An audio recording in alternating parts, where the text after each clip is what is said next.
BNP সরকার গঠন করবে, ৩০ থেকে ৩৫% ভোট নিয়ে বিরোধী দল থাকবে এনসিপি। আবরার ফাহাদ হত্যা মামলায় ২০ আসামিরই মৃত্যুদণ্ড বহাল। ৬৬ দিন ধরে নিখোঁজ বিএনপি নেতা পান্নু, মির্জা ফখরুলের উদ্বেগ। ৭৪ উপজেলাকে দুর্গম ঘোষণা ইসির। দেশের ৫ জেলার ওপর দিয়ে বয়ে যাচ্ছে তাপপ্রবাহ, অব্যাহত থাকার পূর্বাভাস। পুরানো স্মৃতি ফিরিয়ে আজ মুখোমুখি লারা টেন্ডুলকার। ভয়েস অব আমেরিকার প্রায় ১৫০০ কর্মীকে ছুটিতে পাঠানো হয়েছে।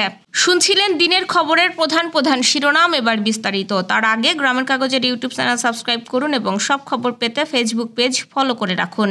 আগামী নির্বাচনে জাতীয় নাগরিক পার্টি ৩০ থেকে ৩৫% ভোট টানতে পারে। এতে বিএনপি সরকার গঠন করবে, আর জাতীয় নাগরিক পার্টি বিরোধী দল হিসেবে সরকারে থাকবে বলে মনে করেন জাতীয় নাগরিক পার্টি এনসিপির যুগ্ম আহ্বায়ক সরওয়ার তুষার। শনিবার এক গোল টেবিল আলোচনা সভায় তিনি এসব কথা বলেন। পিপলস ইলেকশন পালস শীর্ষক এ আলোচনা সভায় একটি জরিপের ফলাফলও তুলে ধরা হয়। জরিপটি করেছে ইনোভিশন নামের একটি বেসরকারি পরামর্শক প্রতিষ্ঠান, আর এই কাজে সহযোগিতা করেছে ব্রেইন ও ভয়েস ফর রিফর্ম। সভায় জাতীয় নাগরিক কমিটির যুগ্ম আহ্বায়ক সরওয়ার তুষার বলেন, এবারের নির্বাচন খুবই ইন্টারেস্টিং হতে যাচ্ছে। তিনি বলেন, স্পষ্টত যা পরিস্থিতি, ১ বছরের মধ্যে আমি মনে করি যে বিএনপি গভর্নমেন্ট ফর্ম করবে এবং আমাদের জন্য বিরোধী দল হওয়াটাই ভালো।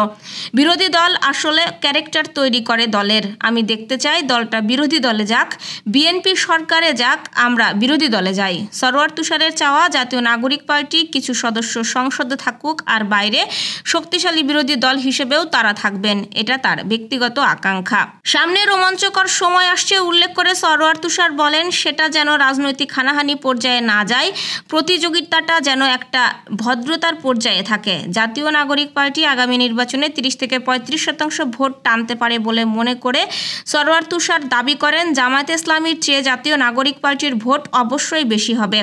জামায়াতে ইসলামীর জনপ্রিয়তা বাড়ছে মন্তব্য করে সরওয়ার তুষার আরও বলেন, দেশে যে ধরনের পরিস্থিতি আছে, ঐতিহাসিকভাবে দেখা গেছে এরকম পরিস্থিতিতে জামায়াতের জনপ্রিয়তা বেশি থাকে, কিন্তু যখনই ভোট আসবে জামায়াতের যে ভোট আছে তার চেয়ে কিছু বাড়বে। জাতীয় নাগরিক পার্টিতে বিএনপি ও জামায়াত দুই দল থেকেই ভোট আসবে। বহুল আলোচিত বুয়েট শিক্ষার্থী আবরার ফাহাদ হত্যা মামলার বিচারিক আদালতে মৃত্যুদণ্ডপ্রাপ্ত ২০ আসামিরই মৃত্যুদণ্ড বহাল রেখেছেন হাইকোর্ট। একই সঙ্গে ৫ জনের যাবজ্জীবনের আদেশ বহাল রাখা হয়েছে। রোববার বিচারপতি এ.কে.এম আসাদুজ্জামান ও বিচারপতি সৈয়দ এনায়েত হোসেনের হাইকোর্ট বেঞ্চ এ রায়ের ঘোষণা করেন। ২০১৯ সালের ৬ অক্টোবর রাতে বুয়েটের শেরেবাংলা হলে আবরার ফাহাদকে পিটিয়ে হত্যা করা হয়। এই ঘটনায় ১৯ জনকে আসামি করে পরের ৭ অক্টোবর চকবাজার থানায় হত্যা মামলা দায়ের করেন আবরারের বাবা বরকতুল্লাহ। মাত্র ৩৭ দিনে তদন্ত শেষ করে একই বছরের ১৩ নভেম্বর চার্জশিট দাখিল করেন মামলার তদন্ত কর্মকর্তা গোয়েন্দা পুলিশের ডিবি পরিদর্শক ওয়াহিদুজ্জামান। ঢাকার নবাবগঞ্জ উপজেলা বিএনপির সভাপতি আজাদুল ইসলাম হাই পান্নু ৬৬ দিন ধরে নিখোঁজ রয়েছেন। গত ৮ জানুয়ারি বাসা থেকে ব্যক্তিগত কাজে রাজশাহীর উদ্দেশ্যে বের হয়ে এখন পর্যন্ত বাসায় ফেরেননি তিনি। কোথাও তার কোনো সন্ধান পাওয়া যাচ্ছে না। এই ঘটনায় উদ্বেগ প্রকাশ করেছেন বিএনপি মহাসচিব মির্জা ফখরুল ইসলাম আলমগীর। শনিবার দিনগত রাত ১:১টায় বিএনপির সহ দপ্তর সম্পাদক তাইফুল ইসলাম টিপুর গণমাধ্যমে পাঠানো বিবৃতিতে মির্জা ফখরুল বলেন, নবাবগঞ্জ উপজেলা বিএনপির সভাপতি আজাদুল ইসলাম হাই পান্নুর হদিস নেই ৬৬ দিন ধরে। গত ৮ জানুয়ারি বাসা থেকে রাজশাহীর উদ্দেশ্যে বের হলেও এখনও সন্ধান মেলেনি তার। মোবাইলটি বন্ধ রয়েছে। মির্জা ফখরুল বলেন, এ ব্যাপারে তার ছেলে শিহাব তমাল নবাবগঞ্জ থানায় সাধারণ ডায়েরি করেছেন। এরপর থেকে প্রশাসনের পক্ষ থেকে তাকে উদ্ধারের চেষ্টা করা হচ্ছে বলা হলেও এখনও তার কোনো খোঁজ পাওয়া যায়নি। ফলে নানা শঙ্কার মধ্যে দিন কাটাচ্ছে পান্নুর পরিবার। বিষয়টি নিয়ে তার পরিবারের পাশাপাশি দলের নেতাকর্মীদের মাঝে উদ্বেগ উৎকণ্ঠা বিরাজ করছে। ঘটনায় গভীর উদ্বেগ প্রকাশ করে অবিলম্বে পান্নুকে খুঁজে বের করে তার পরিবারের কাছে হস্তান্তরের জন্য সরকার সহ আইন শৃঙ্খলা বাহিনীর প্রতি অনুরোধ জানিয়েছে মির্জা ফখরুল। যোগাযোগ ব্যবস্থার উপর ভিত্তি করে 23 জেলার 74টি উপজেলাকে দুর্গম এলাকা হিসেবে ঘোষণা করেছে নির্বাচন কমিশন। এসব এলাকায় দায়িত্ব পালনকারীদের ভাতা নির্ধারিত হারের চেয়ে 1.5 গুণ বেশি দেওয়া হবে। ইসি কর্মকর্তারা জানিয়েছেন, সম্প্রতি অনুষ্ঠিত এক বৈঠকে এমন সিদ্ধান্ত হয়েছে। ইসির জাতীয় পরিচয় নিবন্ধন অনুবিভাগের মহাপরিচালক এস.এম. হুমায়ুন কবির স্বাক্ষরিত এ সংক্রান্ত চিঠি ইতোমধ্যে সংশ্লিষ্ট দপ্তরে পাঠানো হয়েছে। জানা গেছে, ভোটার তালিকা হালনাগাদ কার্যক্রমে নিয়োজিত লোকবলের ভাতা নির্ধারণের জন্য দুর্গম এলাকার বিষয়টি নিয়ে আলোচনার পর ওই সিদ্ধান্ত এসেছে। এতে 23টি জেলার 74টি উপজেলাকে দুর্গম এলাকা হিসেবে বিবেচনা করে উপজেলাসমূহে তথ্য সংগ্রহকারী ও অন্যান্যদের জন্য ভাতা বা সম্মানী এবং অন্যান্য খাতে অর্থ বরাদ্দ নির্ধারিত হারের চেয়ে 1.5 গুণ করা হয়েছে। দুর্গম এলাকার মধ্যে খুলনা বিভাগের রয়েছে বাগেরহাটের রামপাল, মোড়েলগঞ্জ ও শরণখোলা উপজেলা, খুলনার বটিয়াঘাটা, পাইকগাছা, দাকোপ ও কয়রা উপজেলা। ইসি কর্মকর্তারা আরও জানিয়েছেন, পার্বত্য অঞ্চল, হাওর অঞ্চল, দ্বীপ অঞ্চল ও সমতল ভূমিকে যোগাযোগ ব্যবস্থা, ভৌগোলিক প্রেক্ষাপট ও দুর্গমতার ব্যাপকতা বিবেচনায় ভবিষ্যতে দুর্গম এলাকার তালিকা শ্রেণীভিত্তিক করার নীতিগত সিদ্ধান্ত হয়েছে।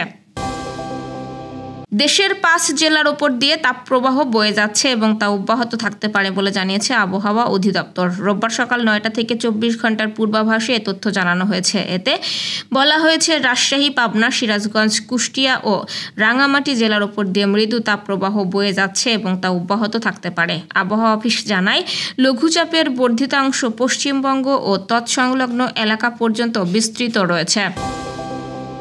ক্রিকেট মাঠে মুখোমুখি সচিন টেন্ডুলকার ও ব্রায়ান লারা। এমনটা শুনলেই ক্রিকেট প্রেমীরা স্মৃতির টাইম মেশিনে চড়ে 90-এর দশকে ঘুরে আসতে পারেন। সে সময় আন্তর্জাতিক ক্রিকেটের সবচেয়ে বড় ব্যক্তিগত প্রতিদ্বন্দ্বিতা ছিল তাদেরই। টেন্ডুলকার না লারা, ব্যাটসম্যানশিপের বিচারে কে বড় প্রশ্নে বিভক্ত হতো পুরো ক্রিকেট বিশ্বই।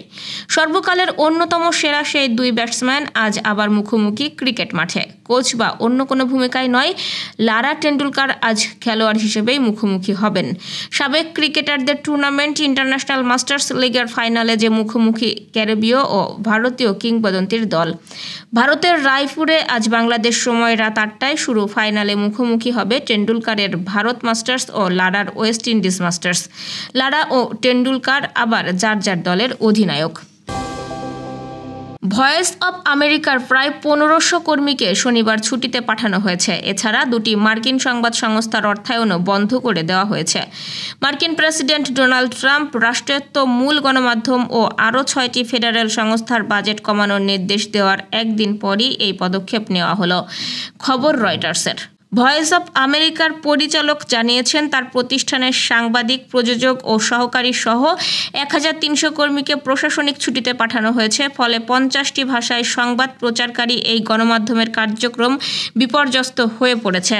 লিঙ্কডইনে দেওয়া এক পোস্টে মাইকেল আব্রামোভিচ বলেন, 83 বছরের এই প্রথম ভয়েস অব আমেরিকার কার্যক্রম বন্ধ হয়ে যাচ্ছে। এটা ভীষণ দুঃখজনক। তিনি বলেন, বিশ্বজুড়ে স্বাধীনতা ও গণতন্ত্রের লড়াইয়ে এই গণমাধ্যমটি গুরুত্বপূর্ণ ভূমিকা পালন করেছে। ভয়েস অব আমেরিকার মূল সংস্থা US agency for global media পূর্ব ইউরোপের দেশগুলোর জন্য সম্প্রচারকারী রেডিও ফ্রি ইউরোপ বা রেডিও লিবার্টির অনুদানও বাতিল করেছে। এর আওতায় রাশিয়া ও ইউক্রেন সহ বিভিন্ন দেশের সম্প্রচার বন্ধ হয়ে যাবে। একই সঙ্গে চীন ও উত্তর কোরিয়ার জন্য সম্প্রচারকারী রেডিও ফ্রি এশিয়ার অনুদানও বন্ধ করে দেওয়া হয়েছে। এই ছিল দুপুরের আয়োজন। সাথে থাকার জন্য ধন্যবাদ।